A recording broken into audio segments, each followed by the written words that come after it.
तो जैसे कि गाइस मैंने अभी मीशो पे अपना 2 दिन पहले अपना स्टोर का अकाउंट बनाया करके, सैलू स्टोर करके। तो भाई मैंने अपने उसमें 2 से 3 प्रोडक्ट मैंने अपलोड किया था। तो भाई मेरा क्या हुआ कि मेरा फर्स्ट ऑर्डर आ गया है। तो भाई आपको दिखाता हूँ, मेरा फर्स्ट ऑर्डर मीशो पे आया, मैं उसको पैक करके भिजा भी दिया हूँ। बट मैं दिखाता हूँ कि वो एड ऑर्डर कैसे है। तो गाइस ये मेरा मीशो का प्रोफाइल है और ये ऑर्डर है मेरा।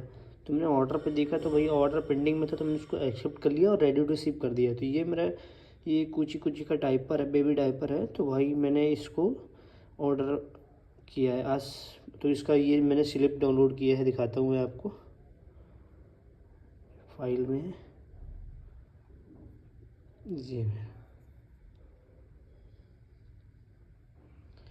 ये भाई 356 रुपये की इनकम पहली बार मीशो से हुआ है भाई। और ये मेरा सामान जा रहा है अभी शाहबाद उत्तर प्रदेश। तो भाई अपना बिजनेस बिजनेस चालू करो मीशो पे भाई आप भी।